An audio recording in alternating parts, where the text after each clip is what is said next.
Esther, you know something? I wish someone had told me when I was in high school about all this. About what? 11 ways of using a noun or spotting a noun in a sentence. And actually using and spotting it, not just reading it in a book. Exactly, that's what we're gonna do today. Okay.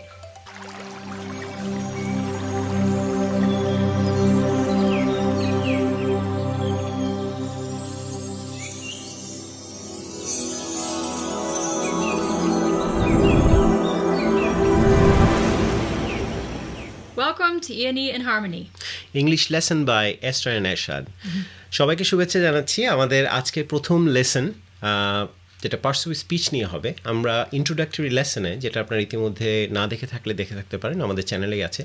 তো সেখানে আমি বলেছিলাম যে আমরা English গ্রামারের বিভিন্ন অংশ নিয়ে কথা বলবো, সেখানে ধারাবাহিকতায় প্রথমত পার্সুয়াল স্পিচ নিয়ে কথা বলার কথা। তো আজকে লেসন 1-এ আমি ঠিক করেছি যেহেতু প্রথমত পার্সুয়াল স্পিচে আমরা জানি নাউন প্রথমে আসে, তো আমরা নাউন নিয়ে কথা বলবো। And Esther would be helping me out in terms of whenever she feels, and she can always come in whenever she likes.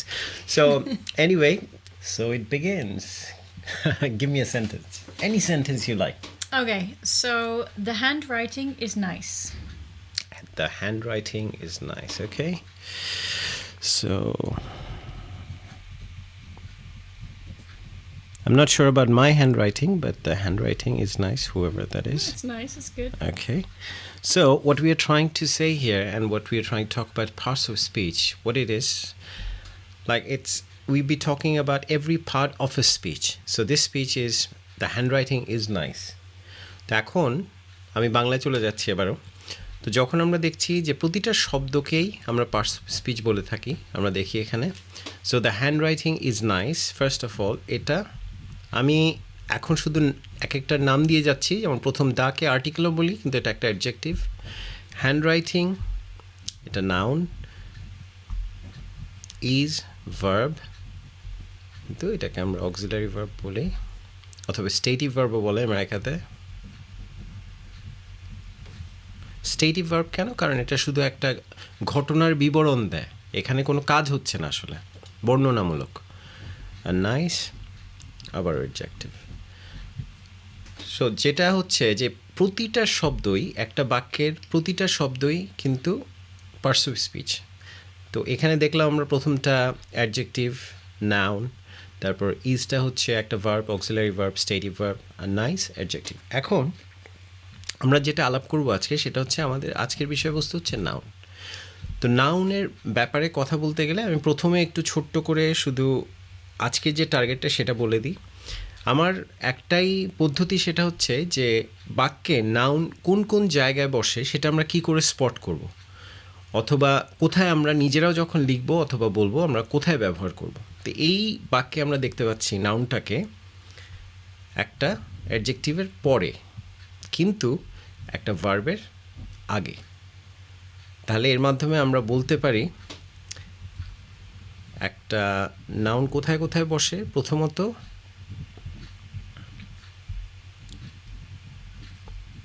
ভার্বের আগে বসে, ঠিক আছে, এটা লিখলাম। আমি প্রথমে বলে নিই এটা এইভাবে করে গ্রামারের কোথাও লেখা নেই অথবা বলা হয় না, কিন্তু এটা একটা ফাংশনাল পদ্ধতি যেটা আমি সবসময় ব্যবহার করে এসেছি, এবং আমার কাছে মনে হয় এভাবে করলে নিজেরা যখন আমরা লিখবো বা বলবো আমরা অনেক শিওর হতে পারবো যে আসলে আমরা কীভাবে ব্যবহার করছি। তাহলে দেখলাম যে ভার্ব, এই যে ভার্বটার আগে নাউন বসে, কিন্তু নাউন কিন্তু পরেও বসতে পারে। যেমন একটা এক্সাম্পল আমি যদি দিই এখানে,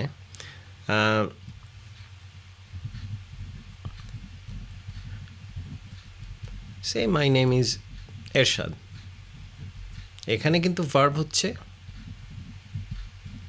ইজ, এরশাদটা হচ্ছে নাউন। সো এই বাক্যের সাপেক্ষে এখানে আবার দেখা যাচ্ছে এটাকে বলি যদি অ্যাডজেক্টিভ, নেমটা আবার নাউন, তাহলে আমাদের এখানকার সাপেক্ষে আমরা বলতে পারি যে ভার্বের পরে, এখানে বলেছিলাম ভার্বের আগে, যেহেতু ইজের আগে বসেছিল হ্যান্ডরাইটিং, এখন ভার্বের পরে বসছে এরশাদ। এটা একটা প্রপার নাউন, যেহেতু এটা একজনের নাম। তাহলে এটার উপর ভিত্তি করে আমরা বলতে পারি আবার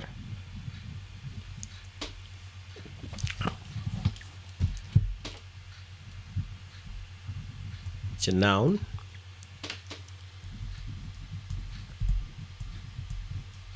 ভার্বের পরেও বসে, ঠিক আছে? তাহলে এটা আমরা বললাম যে আমার পদ্ধতিটার কথা আমি বারবার করে একটা জিনিস বলি যে যারা গ্রামাটিক্যালি ব্যাপারটা নিয়ে ভাববেন এটা ডেফিনেটলি গ্রামাটিক্যালি রাইট, কিন্তু তার উপরেও একটা কথা থেকে যায় যে কেন এইভাবে পড়ানো হচ্ছে, কোথাও তো কোনো বইতে লেখা হয় না। কিন্তু এটা হচ্ছে যে আমি একটা বাক্যে নিজে যখন বলছি অথবা লিখছি সেটাকে আমি কিভাবে দেখব। তাহলে একটা নাউনকে আমরা দেখলাম যে একটা বাক্যে একটা ভার্বের আগে বা পরে বসতে পারে, আবার দেখলাম অ্যাডজেক্টিভ নাউনের আগে বসে, যেমন এই বাক্যে আমরা দেখেছি এখানে যেটা বলেছিলাম মাই নেমটা হচ্ছে নাউন, কেন নাউন সেটাও আমি বলবো। আর এখানে হ্যান্ডরাইটিংয়ের ব্যাপারটা আসি, এখানে বলেছে নাইস, অ্যাডজেক্টিভটা পরে, তাহলে হ্যান্ডরাইটিং নাউন, তারপরে অ্যাডজেক্টিভ, আবার তার আগেও বসে। তো এখন প্রথমত কথা হচ্ছে যেটা আমার প্রথমেই বলা উচিত ছিল, আমি শুরুতেই খুব আসলে অতি উৎসাহিত হয়ে এখানে চলে এসেছিলাম, যে নাউনটা আসলে কি। নাউনটা হচ্ছে কোনো কিছুর নাম, কোনো বস্তু বা ব্যক্তির নাম। তো সেইভাবে যদি বলি এখানে আমরা দেখি যে প্রথমেই সেই সাপেক্ষে আমার মনে হয় যদি আমরা একটা লেসন দেখি সেখান থেকে আমরা বলতে পারি এখানে হচ্ছে কি a noun is a word that depicts a person, place, thing or idea. Common nouns are things like house and tree, and they are not capitalized. Proper nouns are specific names like Brooklyn or Joe, and they are always capitalized. To find a noun within a sentence, try to identify the verb. Look for capitalized names and see if there is an article within the sentence to base your identification on.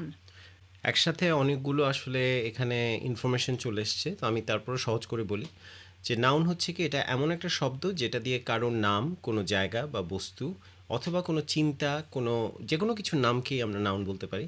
R common nouns আর things like house and tree, যেমন যে কোনো সাধারণ বিষয়, যে একটা বাড়ি, সেই বাড়িটা যে কোনো বাড়ি হতে পারে, ট্রি একটা যে কোনো গাছ হতে পারে, দে আর নট ক্যাপিটালাইজড, এগুলোকে আমরা বড় হাতের অক্ষরে লিখি না।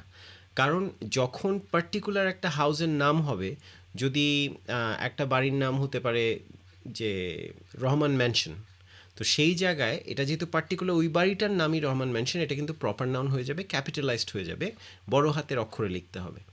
তো পরের লাইনটা প্রপার নাউন্স আর specific names like Brooklyn or Joe, যেমন এখানে কারোর নাম যদি ব্রুকলিন অর জো অথবা ব্রুকলিন হয়, কিন্তু যেহেতু নাম আমরা দেখি যে দুই জায়গায় কিন্তু আমরা এই নামগুলোকে দেখলাম যে তারা প্রপার নাউন হিসাবে বড় হাতের অক্ষরে লেখা আছে, capitalised.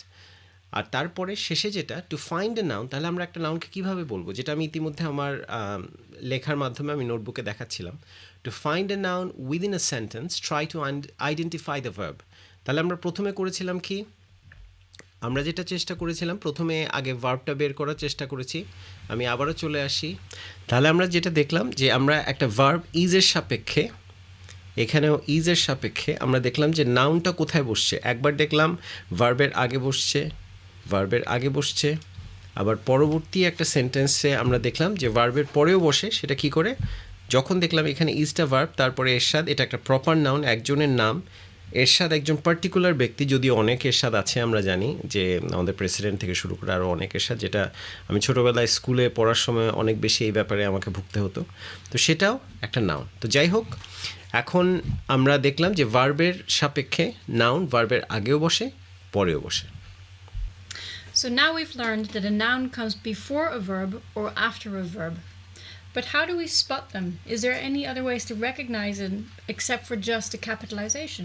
Yeah, so as we had said, আমরা যেটা বলেছিলাম যে বড় হাতের অক্ষরে নাউনগুলো যখন আসে সেটা একটা, আরেকটা হচ্ছে ভার্বের আগে অথবা পরে।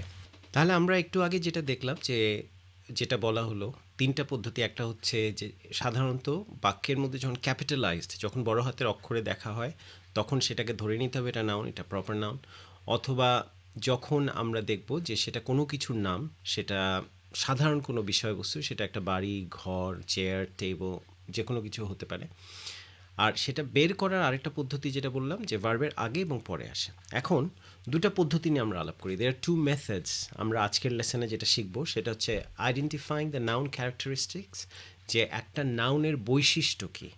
আর সেকেন্ড হচ্ছে finding noun in a sentence, যে একটা সেন্টেন্সের মধ্যে নাউনকে আমরা কিভাবে বের করতে পারি। আইডেন্টিফাইং দ্য নাউন ক্যারেক্টারিস্টিক্স, তো প্রথমে সেটা নিয়ে আলাপ করি, যেটা আমরা প্রথমে বলেছিলাম সংজ্ঞার ব্যাপারে। Identifying the noun characteristics. Nouns are words that depict specific ideas, objects, or people. Robin walked home. Chittagong is a cool city. The windows need to be open. Your courage is inspiring. তাহলে এই সেন্টেন্সগুলোতে আমরা কিভাবে নাউনকে বের করব, যেটা ester আমাদেরকে পড়ে শোনালো যে nouns are words that depict specific ideas, objects or people, যেটা দিয়ে আমরা সাধারণত একটা আইডিয়া অথবা একটা বস্তু অথবা একটা মানুষের ব্যাপারে জানতে পারি। যেমন প্রথমে ছিল রবিন ওয়াকড হোম। রবিন সে বাড়িতে হেঁটে হেঁটে বাড়ি ফিরেছিল। তো আমরা এখন বাংলায় না যেয়ে আমার মনে হয় যে ইংলিশের এই ব্যাপারটা আমরা প্রায় সবাই বলতে পারি। তো আমি এখানে বঙ্গানুবাদে যাব না সেন্টেন্সগুলোর, তাহলে যেখানে একটু কঠিন মনে হবে আমি বলবো, কিন্তু এখানে আমি সহজ সেন্টেন্সই দেওয়া হয়েছে, তো আমরা সবাই বুঝবো আশা করি। তো রবিন ওয়াকড হোম, তো রবিন ওয়াকড হোম, এখানে রবিনটা হচ্ছে প্রথমে দেখি যে ক্যাপিটালাইজড, তাহলে রবিনটা ক্যাপিটালাইজড, ডেফিনেটলি এটা একটা নাউন, আমাদের জন্য বোঝা সহজ। পরবর্তীতে Chittagong is a cool city, এখানে আবারও দেখছি চিটাগংয়ের সিটা বড় হাতের, আর প্রথমে যেহেতু শুরু হয়েছে, আর এটা একটা নাম। চিটাগং কিন্তু বাংলাদেশে একটাই, হ্যাঁ, অথবা পৃথিবীতেও চিটাগং বলে আমার জানা নেই আর কোনো সিটি আছে কিনা, তো সেটাও তাহলে একটা নাউন এবং capitalised, proper noun. The windows need to be open, এখন প্রত্যেকটা ক্ষেত্রেই রবিন ওয়াকড হোমে ওয়াক ছিল ভার্ব, আমরা জানি ভার্বের আগে নাউন আসে। আবার চিটাগংয়ের ক্ষেত্রে চিটাগং ইজ, এখানে ইজের আগে যে শব্দটা সেটাও ইজ একটা ভার্ব, তার আগে আবার চিটাগং, সেটাও noun. The windows need to be open, এখানে উইন্ডোজ আমরা দেখতে পাচ্ছি যে সেটা নাউন, কারণ নিড বলে যে ভার্বটা, প্রয়োজন, যে এই জানালাগুলো খোলা প্রয়োজন, তো সেই জায়গায় নিডের আগে যে শব্দটা উইন্ডোজ, সেটাও একটা noun. And your courage is inspiring, আবার ইজটা ভার্ব, ইজের আগে কে এসছে, কারেজ। তাহলে আমরা একটা জিনিস দেখতে পাচ্ছি যে ভার্বের ঠিক সরাসরি আগে কিন্তু নাউন চলে আসে। যেমন রবিন ওয়াকের ক্ষেত্রে ওয়াকের সরাসরি আগেই রবিন চলে এসছে ওয়াকের আগে, সেরকম চিটাগং ইজ, এখানে ইজের সরাসরি আগেই চলে এসছে চিটাগং। উইন্ডোজ নিডের সরাসরি আগে উইন্ডোজ, সেরকমভাবে ইয়োর কারেজ ইজ, এখন ইজের সরাসরি আগে কারেজ চলে এসছে। Identify words that are a person, place, thing, or idea. Nouns are words that depict specific objects, ideas, or people that the sentence is built around. Look out for words in a sentence that are not actionable or descriptive and instead only state exactly what something is.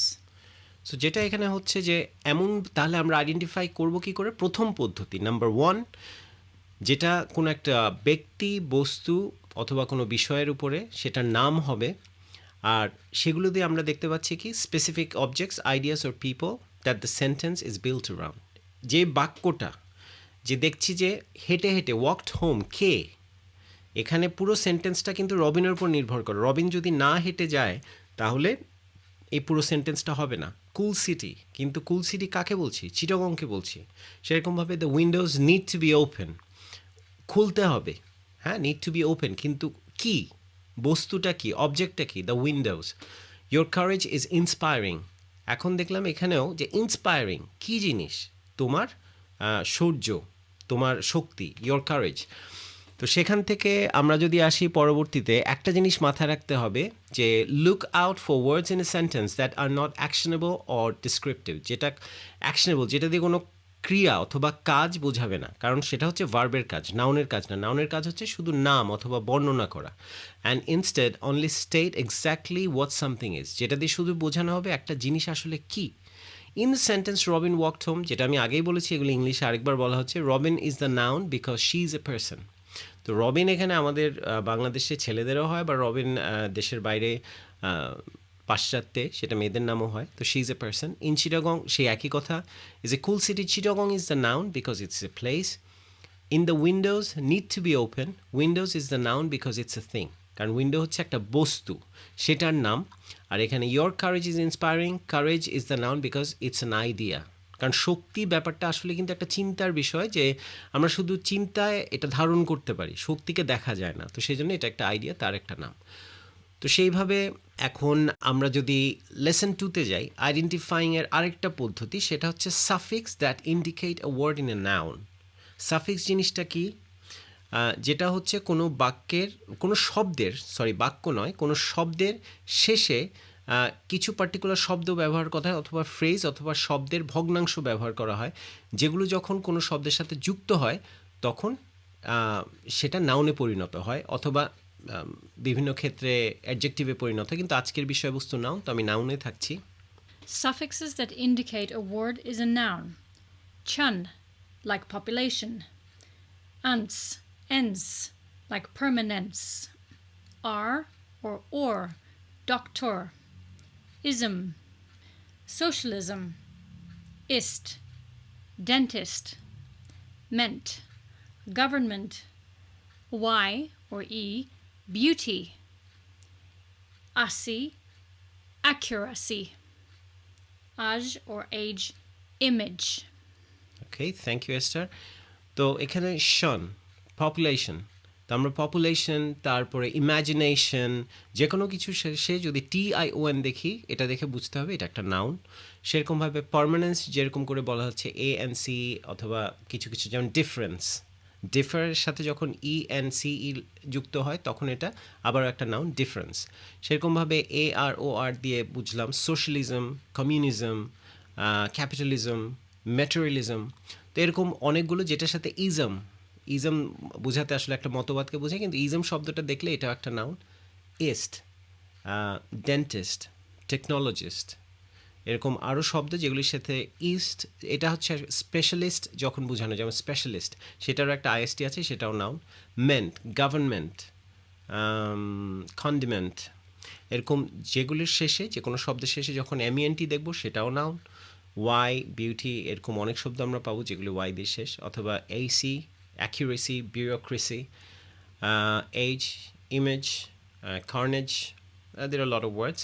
তো যেগুলি শেষে, তাহলে আমাদের খেয়াল রাখতে হবে যে সাফিক্সটা দেখে আমাদেরকে বুঝে নিতে হবে যে শব্দটা কি নাউন অথবা অন্য কোনো পার্টস অফ স্পিচ কিনা, কিন্তু এই সাফিক্সগুলো নাউনের সাথেই যুক্ত হয়। সো মেথড নাম্বার 3, 3 নম্বর পদ্ধতি, যার মাধ্যমে আমরা একটা বাক্যে নাউনকে আইডেন্টিফাই করতে পারি। If a plural modifier can be added onto the back of a word, it is most likely a noun. My shirt doesn't fit. My shirts don't fit. ওকে, তো যেটা দেখা যাচ্ছে যে একটা প্লুরাল মডিফায়ার হচ্ছে যেমন এস বা ES যখন যোগ হচ্ছে, if we can add that on to the back of a word, যে একটা শব্দের শেষে যদি বসাতে পারি, যেমন এখানে দেখা যাচ্ছে test to see if the word can be pluralize, তাহলে আমরা একটা টেস্ট করে দেখব যে সেটাকে কি প্লুরাল করা যায় কি না, তাহলে সেটা একটা প্লুরাল নাউন হবে। যেমন আমাদের এই সেন্টেন্স ছিল এখানে, মাই শার্ট ডাজন্ট ফিট, আর সেটাকে যখন শার্ট ছিল আমাদের নাউন, আবারও দেখতে পাচ্ছি ডাজেন্ট একটা ভার্ব, ভার্বের আগে বসেছে, আমরা ইতিমধ্যেই জানি নাউন ভার্বের সরাসরি আগে বসে। মাই শার্ট ডাজেন্ট ফিট, আর সেটাকে যখন প্লুরাল করতে যাচ্ছি, একটা প্লুরাল মডিফায়ার এস যুক্ত হয়েছে শার্টের সাথে, সেটা shirts, my shirts don't fit. তাহলে দেখলাম যখন একটা এস বা ES বা প্লুরাল মডিফায়ার যুক্ত হয়, তখন সেই বাক্যটা সেই শব্দটা একটা প্লুরাল নাউন। যেমন for example, my shirt doesn't fit, shirt can be pluralized by adding an S to the end of it to make shirts. Shirt is the noun in this sentence. তাহলে আমরা পরবর্তী পদ্ধতিটা দেখি, method number 4। Okay, method number 4, যেটার মাধ্যমে we can identify a noun in a sentence. Possessive nouns denotes ownership by adding an apostrophe and a quote-unquote S after the word. The book's cover is nice. তো এখানে শব্দটাকে possessive noun বলা হচ্ছে, কারণ একটা noun বুকের সাথে এখানে অ্যাপোস্ট্রফি অ্যাস যুক্ত হয়েছে, যদিও এটাকে অ্যাডজেক্টিভও ভাবা যেতে পারে, পজেসিভ অ্যাডজেক্টিভ। আমি পরবর্তীতে এটা নিয়ে আলাপ করব যখন আমি অ্যাডজেক্টিভের লেসনে যাব। তো আপাতত এখানে সামগ্রিকভাবে বুকস কাভার, পুরো শব্দটাকে একটা শব্দ হিসাবে আমাদের চিন্তা করতে হবে, যে কাভার, এবং সেই কাভারটা কিসের, একটা বইয়ের কাভার। তাহলে একত্র হয়ে যে পুরো বইয়ের কাভারটাকে আমরা একটা নাউন হিসাবে চিন্তা করব, এবং সেই নাউনটাকে, এই ধরনের নাউনকে আমরা বলবো পজেসিভ নাউন। তো যখন এই পজেসিভ নাউন, কারণ পজেসিভ কেন বলা হচ্ছে, এই শব্দটার অর্থ হচ্ছে যেটা দিয়ে দখলদারিত্ব বোঝায়, যে এই কাভারটা কার। যেমন আমি বলছি রহমানস হাউস, যে বাড়িটা কার, রহমানস হাউস, রহমানের বাড়ি। তো রহমানস, এই অ্যাপোস্ট্রফিটা যখন রহমানের সাথে যুক্ত হয় আর হাউস একত্রিত হয়ে রহমানস হাউস, পুরোটা একটা পজেসিভ নাউন। যদিও আমি আবারও বলছি, যখন রহমানসকে যদি আলাদাভাবে চিন্তা করি, সেটাকে আমরা পজেসিভ অ্যাডজেক্টিভ হিসাবে চিন্তা করতে পারি। পরবর্তীতে অ্যাডজেক্টিভের চ্যাপ্টারে যখন আমরা যাব, তখন আমি এই বিষয়ে আবারও আলাপ করব। ওকে, এখন method number 5। Collective nouns describe groups as a single entity. Department of Technology. crowd of fans, string of pearls, school of fish, brood of chickens, deck of cards. Look for nouns that describe groups as a single entity.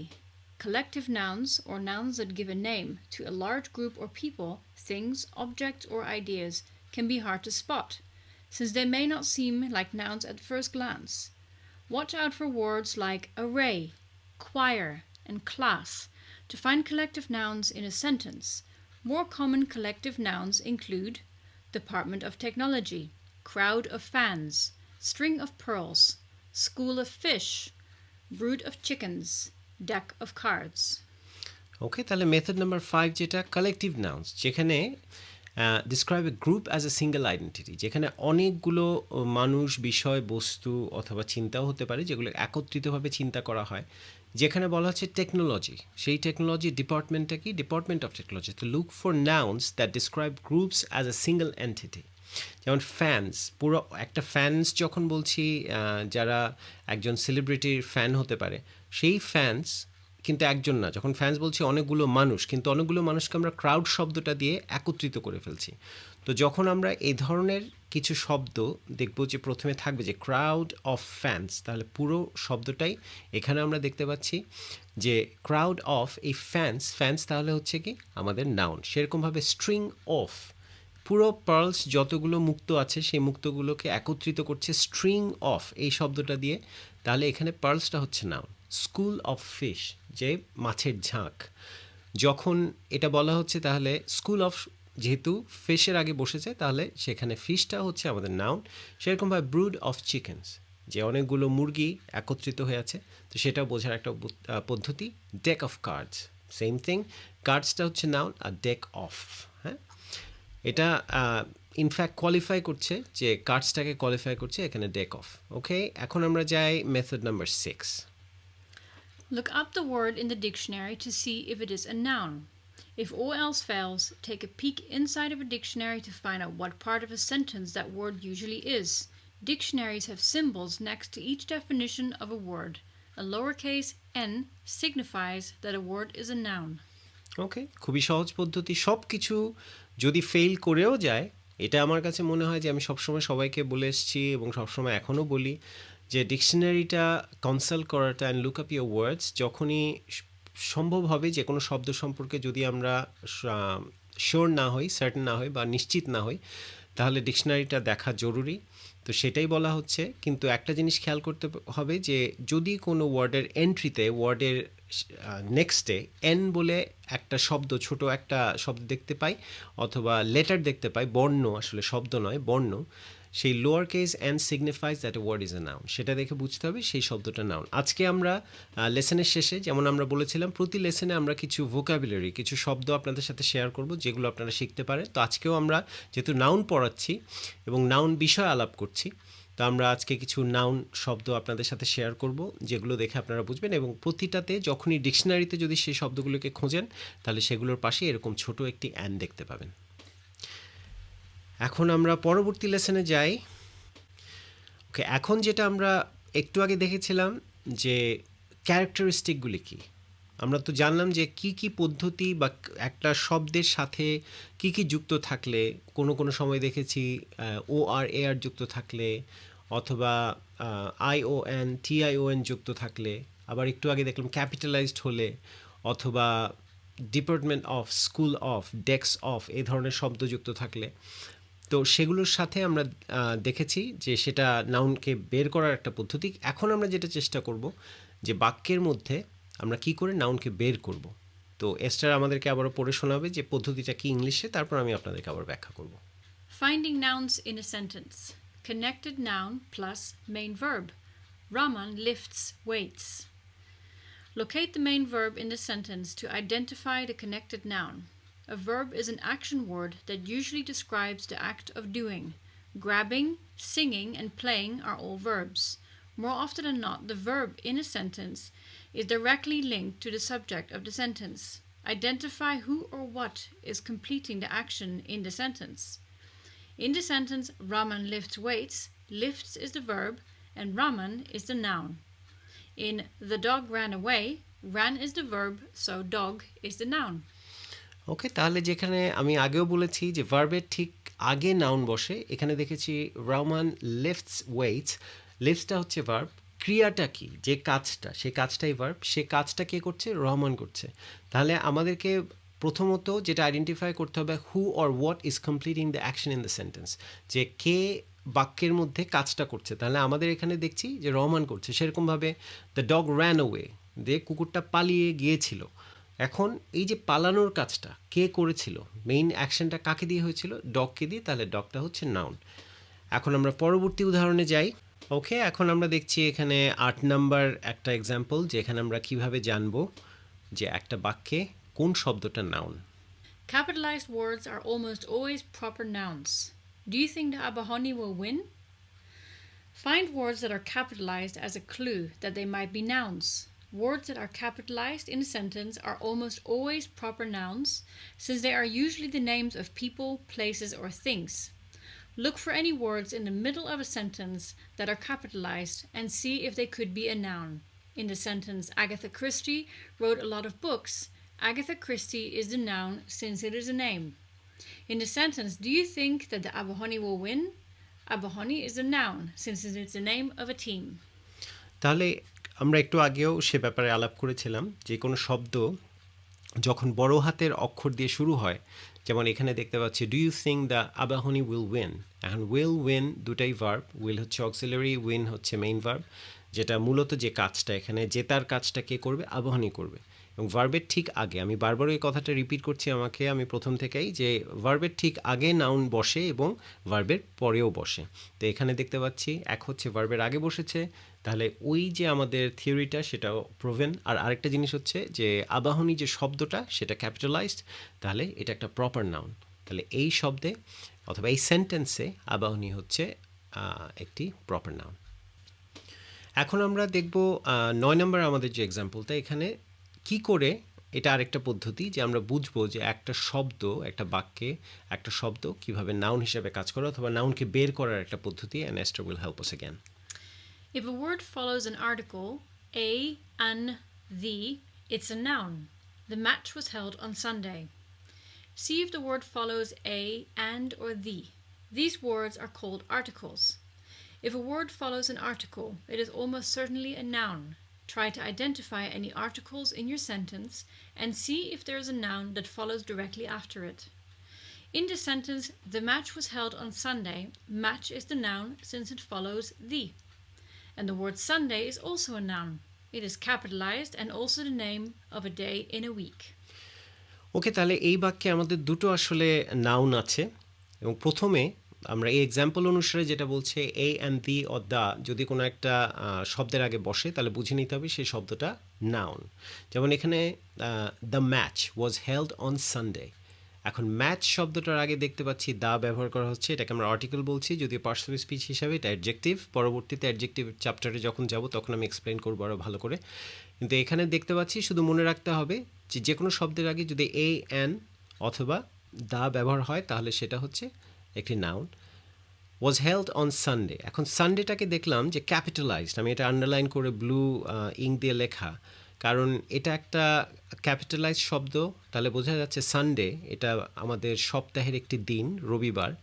তো সেই হিসাবে বুঝে নিতে হবে যখন capitalised এবং বাক্যে ব্যবহৃত হচ্ছে, এবং ওয়াজ আমাদের যে ভার্বটা এখানে, অথবা হেল্থ যে ভার্ব, ওয়াজ হচ্ছে অক্সিলারি, হেল্থ মেইন ভার্ব, এখানে তাদের পরে ব্যবহৃত হচ্ছে। তাহলে আমরা একটু আগে দেখলাম, আমি আবারও রিপিট করছি, নাউন ভার্বের ঠিক আগে, যেমন দ্য ম্যাচ ওয়াজের ঠিক আগে বসেছে, অথবা ভার্বের পরে, সেটা ঠিক পরে বসতে হবে কথা নেই, কিন্তু পরে বসবে, যেমন ওয়াজ হেল্ডের পরে সানডে এসছে, সেটা একটা প্রপার নাউন। এখন আমরা দেখি পরবর্তী এক্সাম্পলে যাই। ওকে, এখন এক্সাম্পল নাম্বার 10, এখানে আমরা কি করে আবারও নাউনকে বের করব, বা এই সেন্টেন্সে নাউন কোথায় আছে সেটা কি করে বুঝবো। Esther will help us again. Words that describe quantities almost always precede a noun. Some windows in here are broken. See if the word follows some, a lot, or a specific number. Words that describe quantities almost always precede a noun. If the sentence has a quantity word in it, look at the word that is directly after it to see if it could be a noun.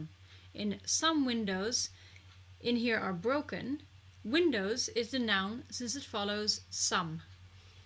তাহলে এখানে যেটা বলা হচ্ছে words that describe quantities, যেটা দিয়ে পরিমাণ বোঝায় অথবা সংখ্যা বোঝায়, সেগুলো নাউনের ঠিক যেই শব্দের আগে বসবে সরাসরি বুঝে নিতে হবে সেই শব্দটা একটি নাউন। যেমন some windows in here are broken, উইন্ডোজের ঠিক আগে সাম শব্দটা বসেছে, তো তাহলে বুঝে নিতে হবে উইন্ডোজটা হচ্ছে আমাদের নাউন। সামটা এখানে অ্যাডজেক্টিভ হিসাবে কাজ করবে। আমি আজকে এইখানে যাচ্ছি না, অ্যাডজেক্টিভের চ্যাপ্টার এগুলো আলাপ করব। তাহলে some windows in here are broken. আবারও দেখতে পাচ্ছি এই যে আর ব্রোকেন ভার্বের আগে আমাদের উইন্ডোজ নাউনটা এসছে, কিন্তু এই এক্সাম্পলের জন্য আমাদের ইম্পর্টেন্ট হচ্ছে যেটা দিয়ে সংখ্যা বোঝায় এরকম কোনো শব্দ কি আমাদের নাউনের আগে বসেছে কিনা, তাহলে বুঝে নিতে হবে এরকম শব্দ যার আগে বসে সেই নাউন। Okay, thank you. এখন দেখি আমরা পরবর্তী এক্সাম্পলে কি আছে। Descriptive words almost always are describing a noun. The tall buildings look huge. Determine if the word has a descriptor in front of it. Descriptive words, or adjectives, almost always are describing a noun. If you are questioning whether a word is a noun or not, see if there is an adjective in front of it. If there is, chances are the word is a noun. For example, in the sentence, the tall buildings look huge, tall is the adjective and buildings is the noun. In a dead tree fell down, dead is the adjective and tree is the noun. ওকে, তাহলে আমাদের এখানের যে এক্সাম্পলটা একেবারে সর্বশেষ example, সেখানে যেটা বলা হচ্ছে যে descriptive words almost always describing a noun, যে এমন একটা শব্দ যে শব্দটা আরেকটি শব্দের আগে বসে তাকে বর্ণনা করছে, ডিসক্রাইব করছে। যেমন এখানে বলা হচ্ছে the tall buildings look huge. এই যে বিল্ডিংগুলো, সেগুলো কীরকম বিল্ডিং, তাদের বৈশিষ্ট্য বর্ণনা করছে, সেটা হচ্ছে এগুলো tall. So the tall buildings look huge. যখনই আমরা এরকম দেখব, একটু আগে আমি শুরুর দিকে বলেছিলাম যে নাউনের ঠিক আগে অ্যাডজেক্টিভ যুক্ত হয়, কিন্তু আজকের বিষয়বস্তু যেহেতু অ্যাডজেক্টিভ না, আমি বিস্তারিত আলোচনায় যাচ্ছি না, কিন্তু অ্যাডজেক্টিভ ঠিক নাউনের আগে বসেই তাকে কোয়ালিফাই করে।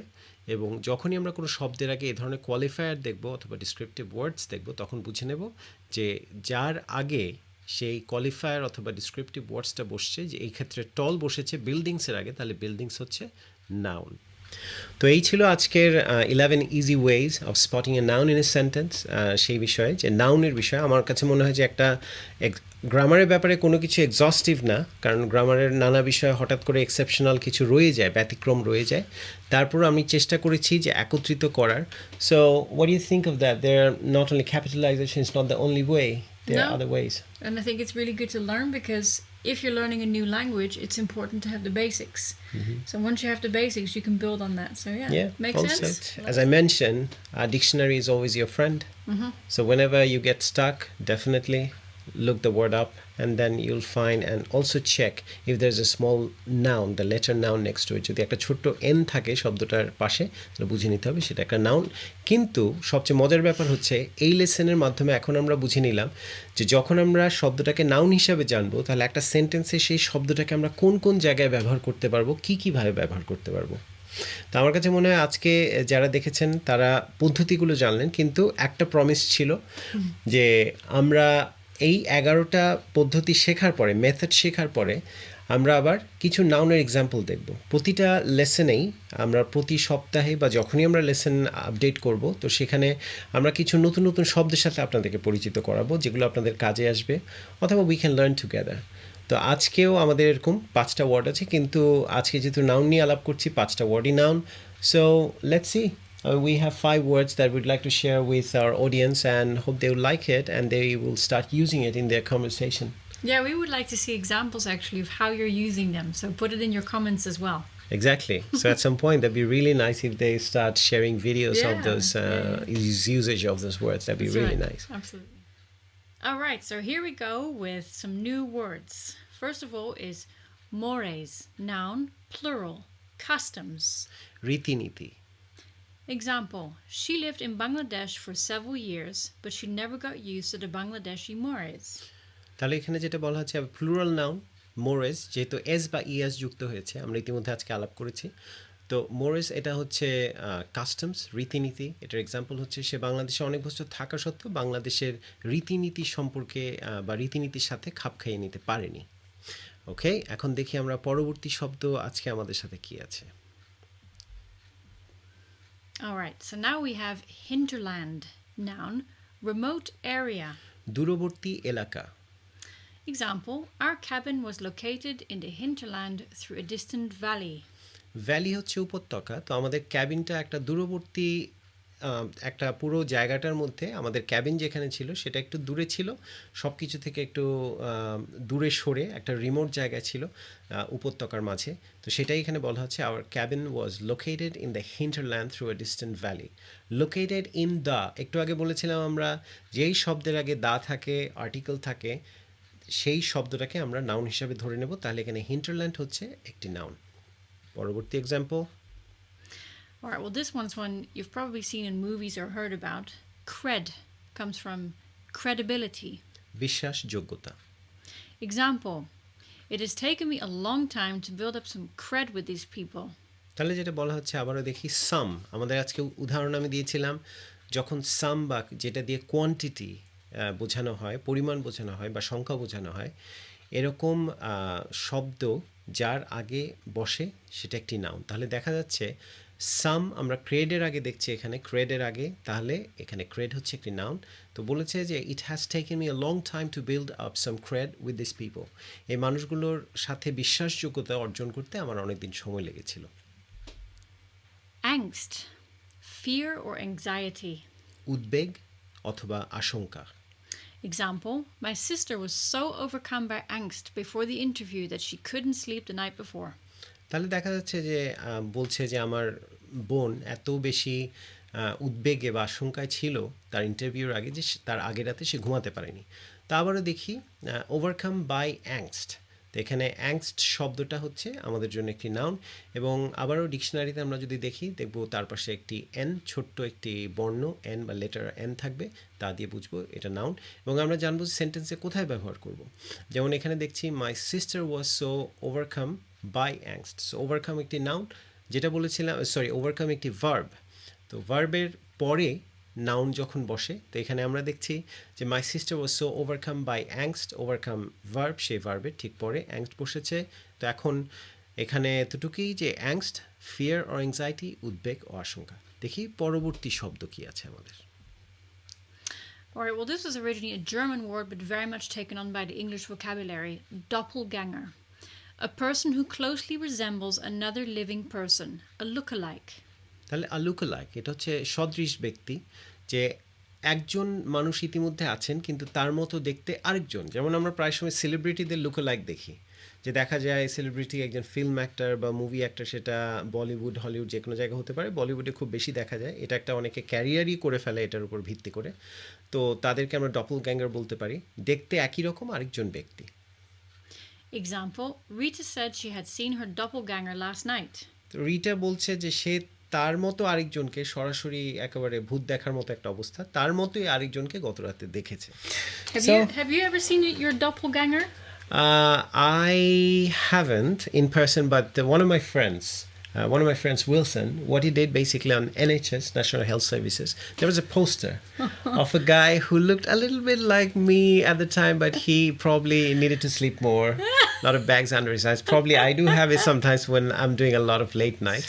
I've seen my doppelganger once on TV. Yeah, I was 12 and she was a French girl. And I remember staring thinking, I wasn't there. It was mad. I've never found her, but if you're watching and you recognize yourself, yo. So that's your doppelganger and that's a noun. তো যাই হোক, আশা করি আজকে যারা আমাদের সাথে ছিলেন, আজকে যারা পুরো লেসনটা দেখলেন, এটা একটা লম্বা লেসন। আমরা ভেবেছিলাম যে কম করে শর্ট 10 মিনিটের মধ্যে লেসন শেষ করব, কিন্তু আসলে সম্ভব হয় না। সো আমার মনে হয় আজকে এতটুকুই। And Esther, what do you think of the lesson? I think it's very good, and we're very interested to hear your feedback on it. Okay, and as we always say, don't forget to subscribe the channel. And like it. Yeah, like it. And more to do about you telling us what lessons you'd like to have next and what kind of content in terms of this educational contents you'd like to see when it comes to English lessons. So on that note, we'd like to sign off today. So everyone, keep well. See you again. Bye.